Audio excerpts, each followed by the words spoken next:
Hola, buenos días. Bienvenidos al proyecto IPG Patsala de Español. Me llamo Carlos Izquierdo Tobías y soy exprofesor visitante de Jamia Millia Islamia en Nueva Delhi.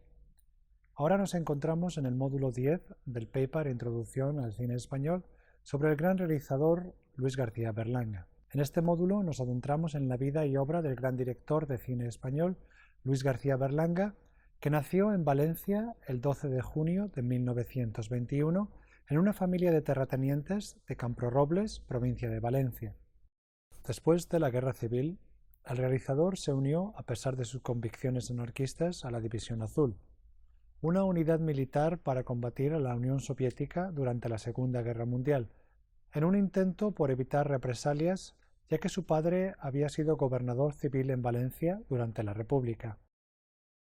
García Berlanga comenzó estudios de Derecho y Filosofía y Letras, pero en 1947 ingresó en el Instituto de Investigaciones y Experiencias Cinematográficas de Madrid para seguir su verdadera vocación. Su primer largometraje, Esa pareja feliz, de 1951, fue un trabajo de guión y dirección común con Juan Antonio Bardem. Los dos son considerados los más importantes cineastas de posguerra.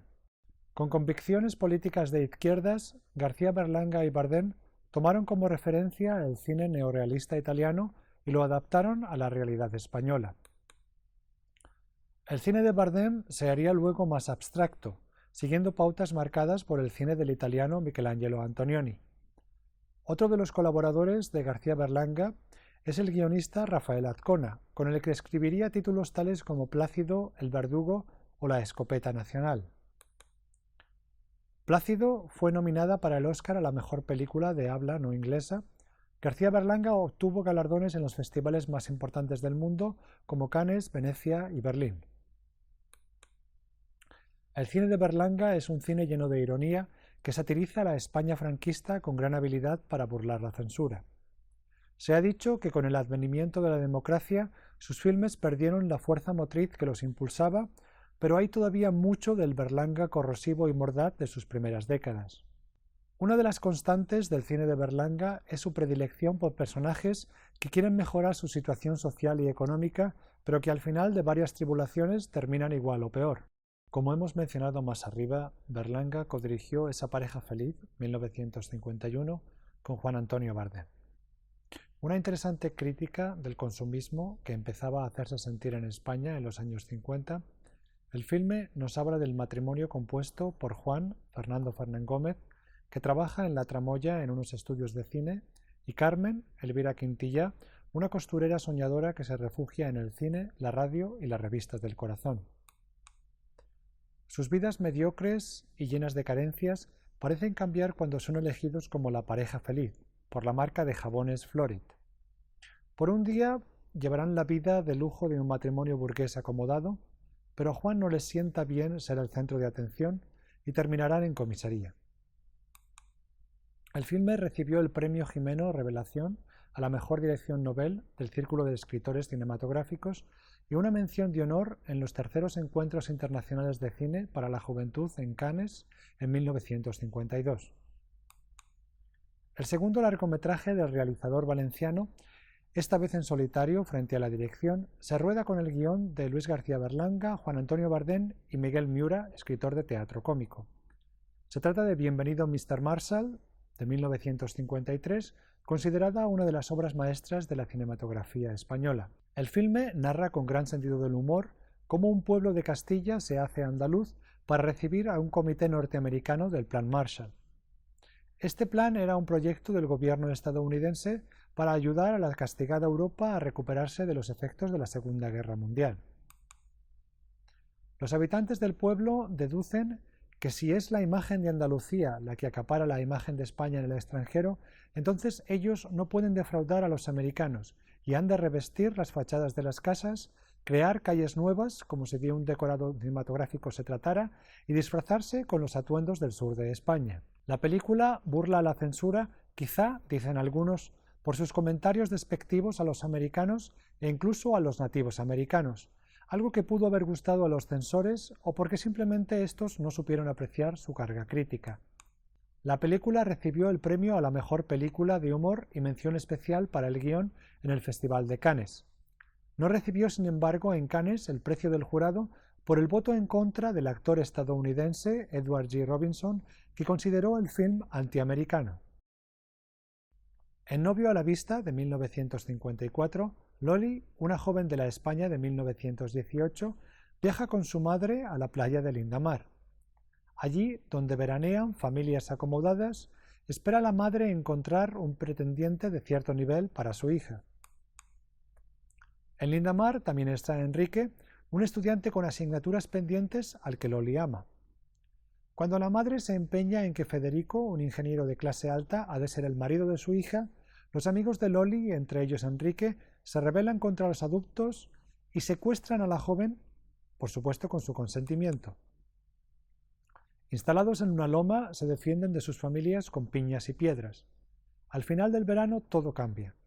Loli termina siendo conquistada por el ingeniero y Enrique suspende los exámenes. El realizador valenciano temía que la película fuera censurada porque uno de los personajes, uno de los padres de los muchachos, dice: «Ya es hora de que el poder civil tome el mando en este país». Cuenta Berlanga que nadie, absolutamente nadie, prestó atención a esta frase, que en un régimen militar como el franquista, bajo el que vivía el país, podría haberle supuesto el fin de su carrera. En 1956 se estrena Calabuch, una coproducción hispano-italiana en la que Berlanga dirige el actor británico Edmund Wendt. Este interpreta a George Hamilton, un científico nuclear norteamericano que desea alejarse del mundo de destrucción al que él ha contribuido. Para ello se refugia en un pueblo mediterráneo llamado Calabuch. Tomado por un vagabundo llamado Jorge, el científico lentamente se va integrando en la vida de Calabuch hasta que ayuda al pueblo a construir un cohete para los fuegos artificiales de las fiestas patronales. Una foto suya en un periódico alarma a las autoridades y la flota norteamericana viene en su busca. Los habitantes del pueblo, sin embargo, salen en su defensa, pero Jorge decide irse por su propia voluntad. Calabuch es una película eminentemente pacifista y una celebración de la vida sencilla, que se mueve entre el retrato. Los habitantes del pueblo, sin embargo, salen en su defensa, pero Jorge decide irse por su propia voluntad. Calabuch es una película pacifista y una celebración de la vida sencilla que se mueve entre el retrato costumbrista y la crítica del franquismo. Obtuvo el premio de la Oficina Católica Internacional de Cine en el Festival de Cine de Venecia y el premio al mejor argumento original, mejor actor secundario y mejor actor extranjero en una película española del Círculo de Escritores Cinematográficos, entre otros galardones. Los Jueves Milagro, 1957, nos presenta a las fuerzas vivas de Fontecilla, el alcalde, el maestro, el médico, el terrateniente y el propietario de un balneario, que para revitalizar la visita de turistas a este balneario deciden, siguiendo el ejemplo de Fátima y Lourdes, inventar un falso milagro. Así, cada jueves aparece San Dimas, el buen ladrón, en la vieja estación de tren. La farsa comienza a dar sus frutos, pero un día llega al pueblo un hombre que insinúa conocer la trama. Los milagros, sin embargo, comienzan a sucederse más allá del control de los farsantes. En el filme, como es habitual en el cine de Berlanga, las clases sociales aparecen bien diferenciadas. Por un lado, nos encontramos con la masa deprimida que busca una solución a su vida llena de carencias, y por otro lado, a las fuerzas vivas del pueblo que desean aprovecharse de la irresistible. En el filme, como es habitual en el cine de Berlanga, las clases sociales aparecen bien diferenciadas.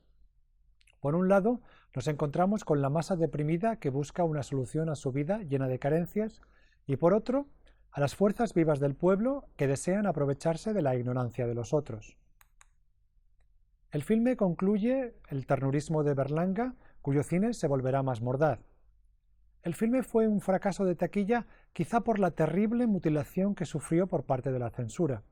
El guión original era una fuerte crítica contra la Iglesia. La segunda parte de la película, la más afectada por la censura, se tornó prácticamente un panfleto religioso. La mala acogida de la película hizo que Berlanga tuviera que esperar 4 años para poder realizar su próxima película. La primera película que Berlanga realizó en los años 60 iba a llamarse Siente a un pobre en su mesa, con el fin de parodiar una campaña del régimen franquista que bajo este lema pretendía promover la caridad cristiana. Según el realizador valenciano, esta campaña no era sino una manera de limpiar la conciencia burguesa.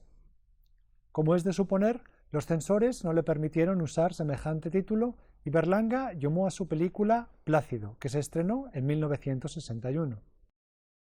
El filme cuenta la historia de Plácido, interpretado por Cassen, un hombre pobre que se ve obligado a cooperar en una de esas campañas con su motocarro que acaba de adquirir. Plácido termina siendo tan requerido que ni siquiera tiene tiempo para ir a pagar una de las letras del motocarro que vence esa misma noche. Con gran éxito de público y crítica, Plácido estuvo nominada al Oscar a la mejor película de habla no inglesa. Se considera una de las mejores películas de Berlanga y del cine español. 2 años después se estrena otro clásico del cine español, El Verdugo, de 1963, cuyo guión, lleno de humor negro y costumbrismo, Berlanga escribió con Rafael Azcona. Alegato contra la pena de muerte y mordaz crítica de las contradicciones de la sociedad y el régimen franquista, el filme inquietó a las autoridades tanto que Berlanga tuvo que esperar 4 años para poder realizar otra película. Ya sería en 1967 Las Pirañas. El mismísimo Franco dijo que Berlanga no era un comunista, sino algo mucho peor, un mal español. Sin embargo, el filme obtuvo el premio de la crítica internacional en el Festival de Venecia. La trama del Verdugo se centra en José Luis, un empleado de una funeraria que se ve obligado a heredar el puesto de verdugo de su suegro Amadeo, ante la posible pérdida de su vivienda. Convencido de que la pena de muerte está en desuso, acepta el cargo, pero pronto llega una orden de ejecución de Mallorca. José Luis piensa en dimitir, pero pronto cambia de opinión cuando Amadeo y su hija Carmen le dicen que el reo será indultado. Finalmente, el indulto no llega nunca y José Luis es forzado a caminar hacia el garrote vil para ejecutar la sentencia. En esta escena parece que él es el condenado y no el verdugo.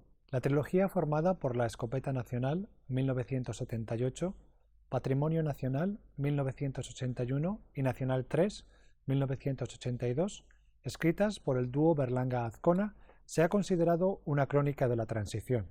Las películas están ambientadas respectivamente a finales del franquismo, la restauración de la democracia y la monarquía y la llegada del Partido Socialista al poder, y arrojan una mordaz crítica a la aristocracia y alta burguesía del país. La Escopeta Nacional de 1978 narra las desventuras de Jaume Canivel, fabricante de porteros automáticos, que para codearse con la alta sociedad y altos cargos del gobierno para mejorar su negocio en las urbanizaciones de nueva construcción, organiza una cacería en la finca Los Tejadillos que pertenece a los marqueses de Leguineche. Aunque la cacería la financia Canivel, han dicho todos que lo hace el marqués, ya que éste no quiere que nadie sepa que está pasando por apuros económicos. El empresario entabla amistad con Álvaro, ministro de Industria. Pero pronto la situación se complicará cuando la amante del ministro se escapa con el hijo onanista del marqués.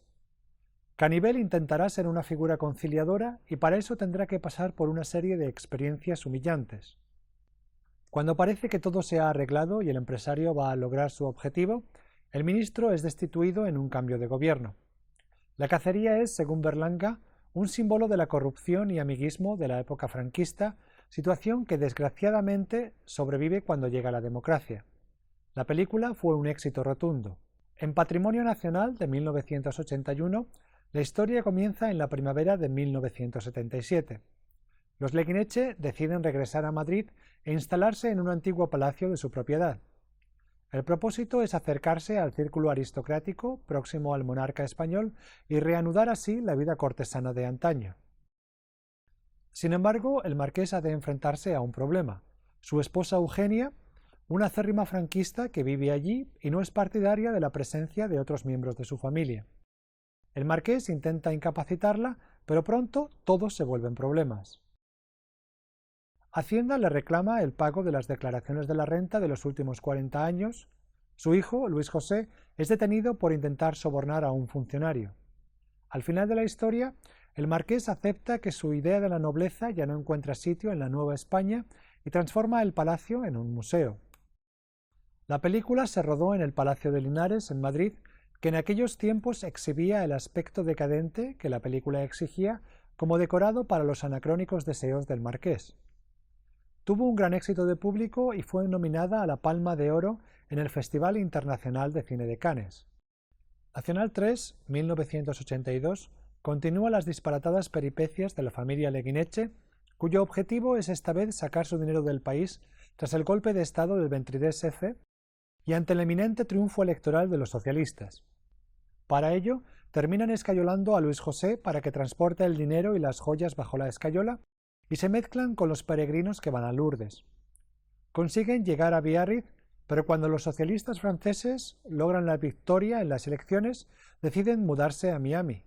El mismo Berlanga explica que cuando llegó el gobierno socialista al poder, muchos aristocráticos y banqueros dejaron el país temerosos de ser despojados de sus posesiones, como ocurrió durante la Revolución Rusa.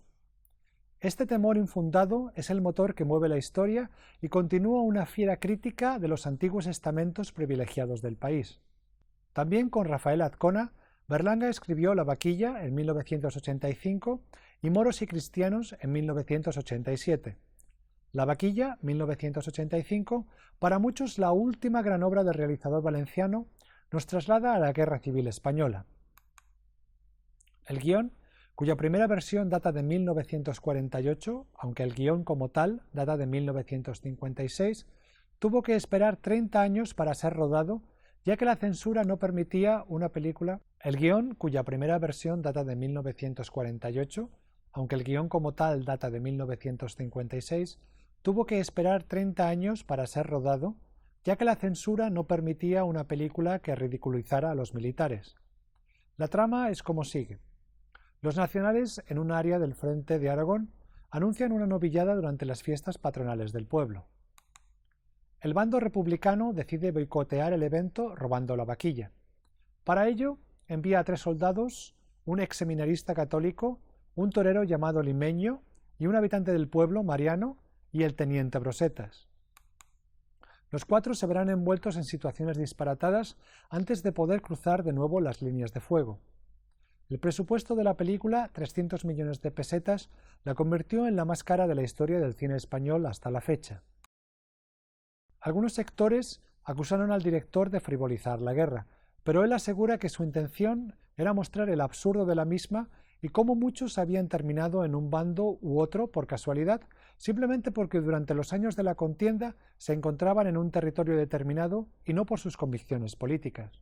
En Moros y cristianos, de 1987, 2 familias turroneras viajan a Madrid para promocionar sus productos en una feria alimentaria a la que se dice acudirán las infantas de España. El patriarca de la familia no ve con buenos ojos este viaje. El filme, que contó con los excepcionales Fernando Fernán Gómez y José Luis López Vázquez, fue la última película de Berlanga en colaboración con Rafael Azcona. Todos a la cárcel, 1993, es una comedia esperpéntica coral que cuenta cómo un empresario llamado Artemio acude a un festejo en el interior de una cárcel con motivo del Día Internacional del Preso. Al evento acuden las autoridades de la región. Artemio busca hablar con algunos de ellos para cobrar una deuda pendiente de la administración pública.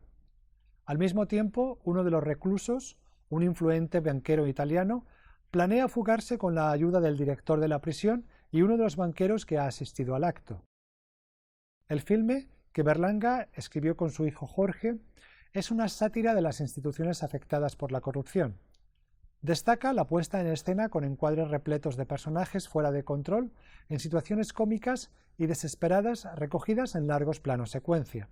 En París, Tombuctú, 1999, Berlanga regresa a la localidad mediterránea de Calabuch de mano del personaje de Michel de Assant.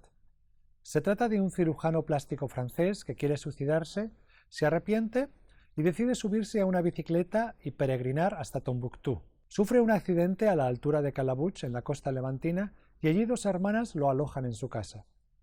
En esa población se encontrará con personajes de lo más disparatado, como un anárquico nudista, un sacerdote acusado de asesinato o políticos y empresarios corruptos. Se ha dicho de la película: todo el filme está regido por un sentido anarquista de la comedia y una teátrica incongruencia plagada de situaciones estrafalarias y situaciones rozando lo grotesco. Se trata de una despedida a lo grande en la que, sin embargo, se percibe el pesimismo arquetípico de su autor. Una década después, el 13 de noviembre de 2010, el realizador valenciano fallecía a los 89 años por causas naturales en su casa de Madrid. Termina aquí el módulo sobre Luis García Berlanga. Muchas gracias.